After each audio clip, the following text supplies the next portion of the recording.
Ya, Assalamualaikum warahmatullahi wabarakatuh.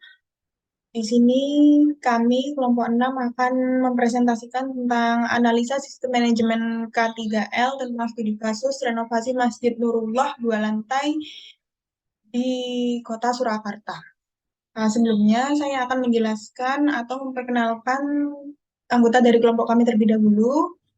Yang pertama ada Andi Pangeran Wijaya Sabanat dengan NRP belakang 087, kemudian ada Febrian Agil Putra dengan NRP belakang 088, dan ada saya sendiri, Anissa Nuraini dengan NRP 089, dan ada Hari Wilson dengan NRP belakang 090, kemudian ada Erlan Fakih dengan NRP belakang 091, dan terakhir ada Bayu Wisnu Kencana Putra dengan NRP akhir 092. Pada presentasi kali ini terdapat 7 table of contents. Yang pertama ada pengertian umum, tujuan dan fungsi K3. Kemudian yang kedua ada latar belakang dan peraturan terkait K3.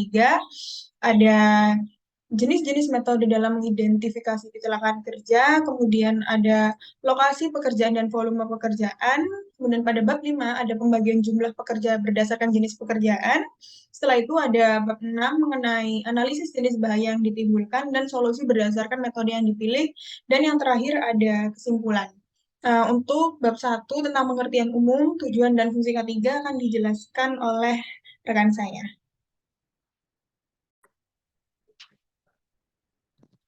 Bab pertama, pengertian umum, tujuan, dan fungsi K3.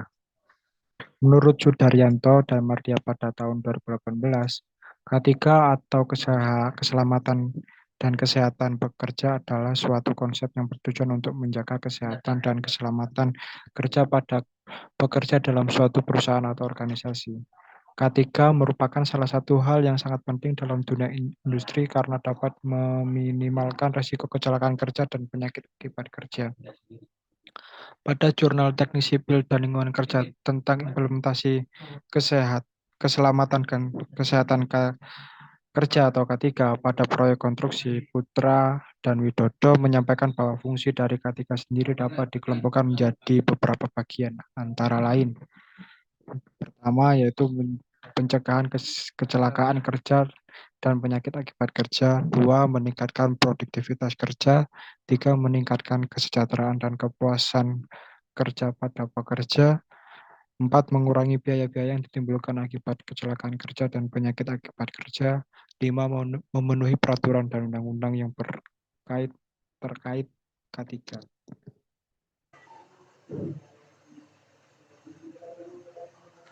Oke, bab kedua, latar belakang dan peraturan terkait K3. Menurut data dari Kementerian Ketenagakerjaan Republik Indonesia, jumlah kecelakaan kerja di Indonesia pada tahun 2021 mencapai 48.814 kasus, dengan jumlah korban meninggal sebanyak 1.109 orang dan 46.542 orang yang mengalami cedera. Untuk mencegah hal tersebut terjadi, maka diperlukan peraturan yang mengatur tentang K3. Di bawah ini merupakan beberapa peraturan tentang K3 di Indonesia. Yang pertama, Undang-Undang Nomor 1 Tahun 1970 tentang Keselamatan Kerja. Dan yang kedua, Peraturan Pemerintah Nomor 50 Tahun 2012 tentang penerapan sistem manajemen keselamatan dan kesehatan kerja.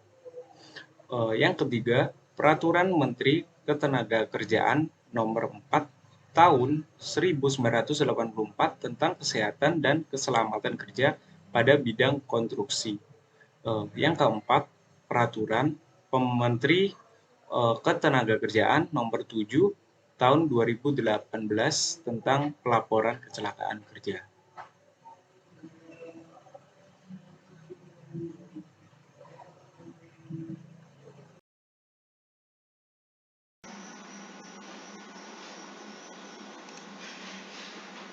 Jenis-jenis metode dalam mengidentifikasi kecelakaan kerja. Yang pertama ada what if, checklist, yaitu metode identifikasi bahaya awal untuk meninjau desain dengan menanyakan serangkaian pertanyaan awal, yaitu bagaimana jika atau what if. Analisis ini merupakan bagian dari cara checklist yang kemungkinan merupakan metode identifikasi bahaya tertua. Yang kedua ada HAZOPS atau Hazard Operability Study, metode yang digunakan industri untuk mengidentifikasi bahaya pada tahap desain rekayasa.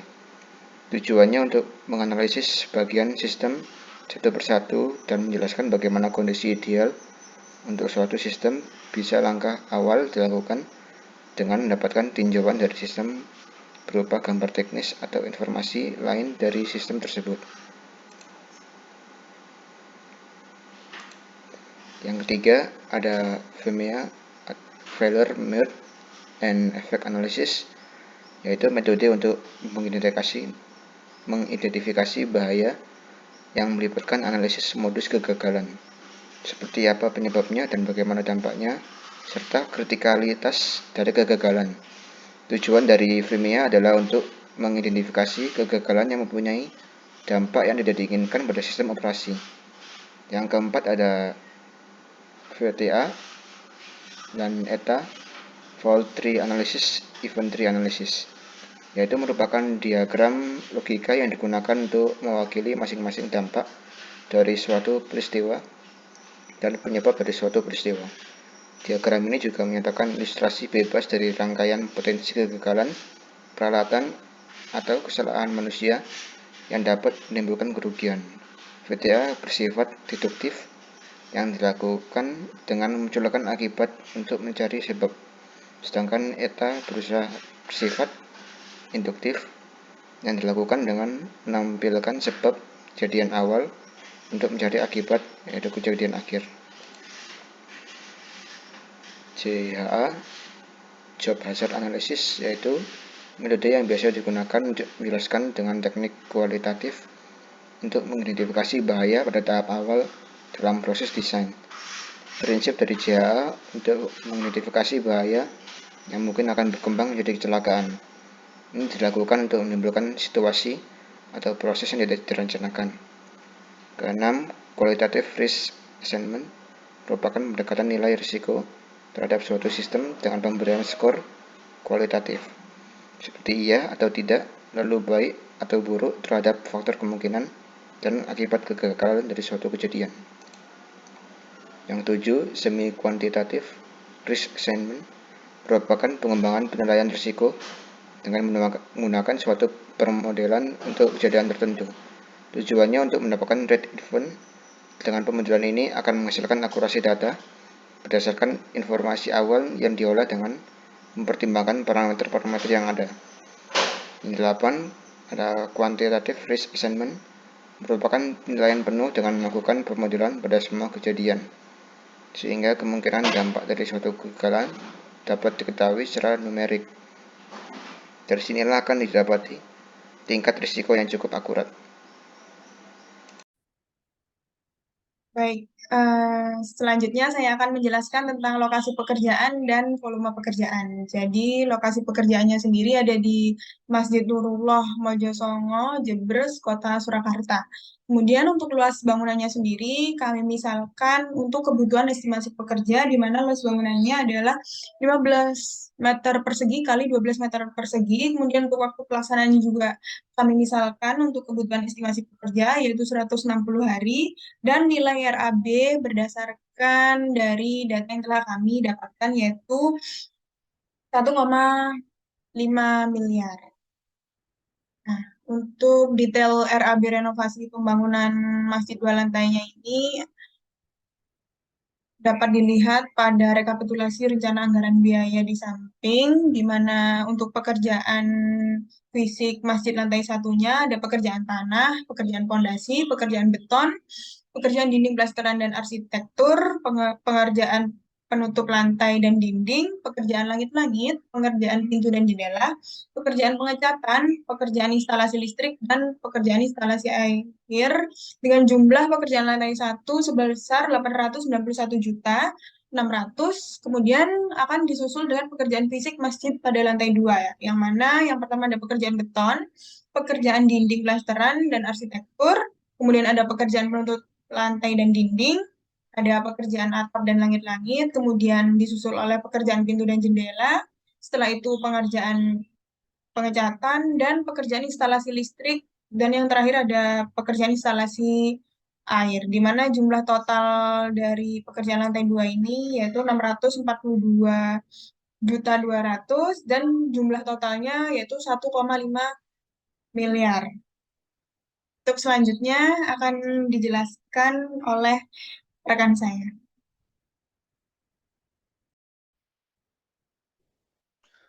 Pembagian jumlah pekerja berdasarkan jenis pekerjaan.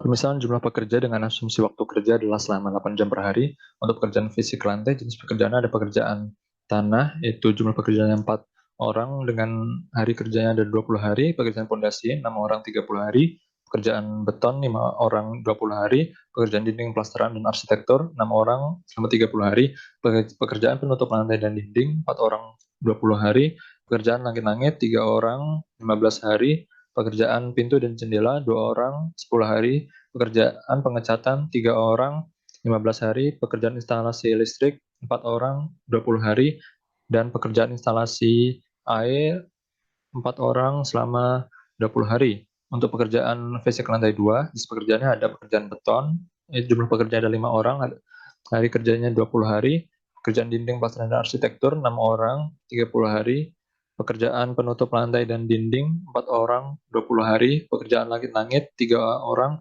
15 hari, pekerjaan pintu dan jendela 2 orang 10 hari, pekerjaan pengecatan 3 orang 15 hari, pekerjaan instalasi listrik 4 orang 20 hari, dan terakhir ada pengerjaan instalasi air, yaitu jumlah pekerja adalah 4 orang, hari kerjanya adalah 20 hari. Total pekerja 41 orang, total pekerja overlap 31 orang. Jadi peralatan K3 yang dibutuhkan adalah sebanyak 41 buah.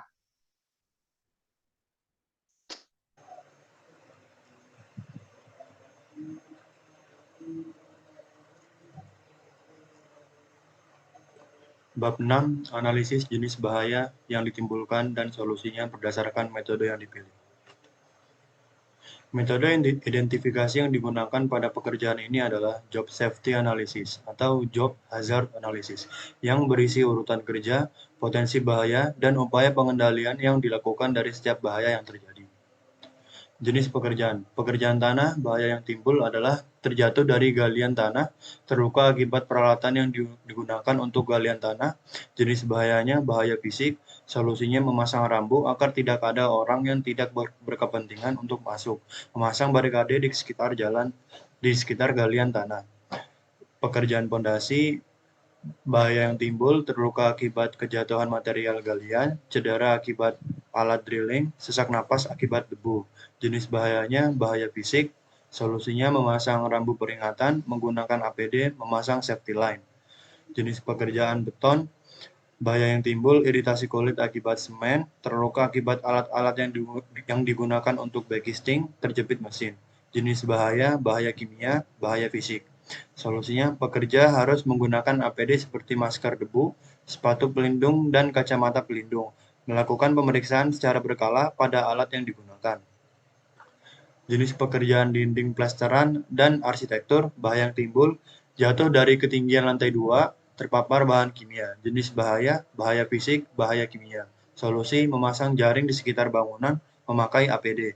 Jenis pekerjaan penutup lantai dan dinding, tersangat listrik, terjatuh dari ketinggian, terpapar bahan kimia. Jenis bahaya, bahaya fisik, bahaya kimia. Solusinya menggunakan APD seperti sarung tangan dan memakai masker agar tidak terpapar bahan kimia. Untuk pekerjaan langit-langit, bahaya yang timbul, terjatuh dari ketinggian, terluka akibat peralatan yang digunakan. Jenis bahaya, bahaya fisik. Solusi, pekerja harus dilengkapi dengan harness, tali pengaman, dan sarung tangan keamanan. Selain itu, diperlukan jaring di sekitar bangunan. Untuk pekerjaan pintu dan jendela, bahaya yang timbul, terjepit saat pemasangan, tertusuk kawat, tertimpa backcasing kayu, terluka akibat alat pemotong. Jenis bahaya, bahaya fisik.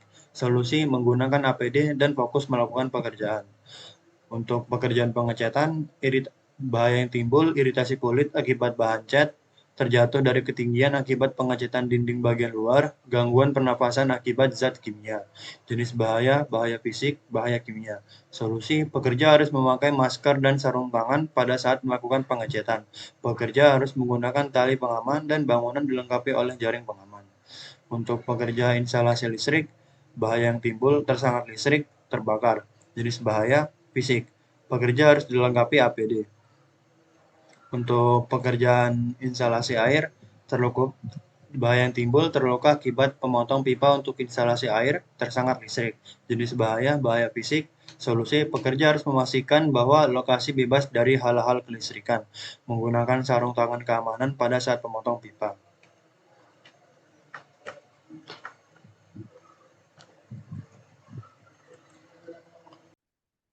Baik, untuk kesimpulan dari presentasi kami adalah perencanaan K3 merupakan suatu upaya yang penting untuk menjaga keselamatan dan kesehatan pekerja di tempat kerja. Dengan melakukan perencanaan K3 yang baik, perusahaan dapat menciptakan lingkungan kerja yang aman dan sehat untuk pekerja, sehingga meningkatkan produktivitas dan mengurangi biaya yang terkait dengan cedera kerja atau penyakit.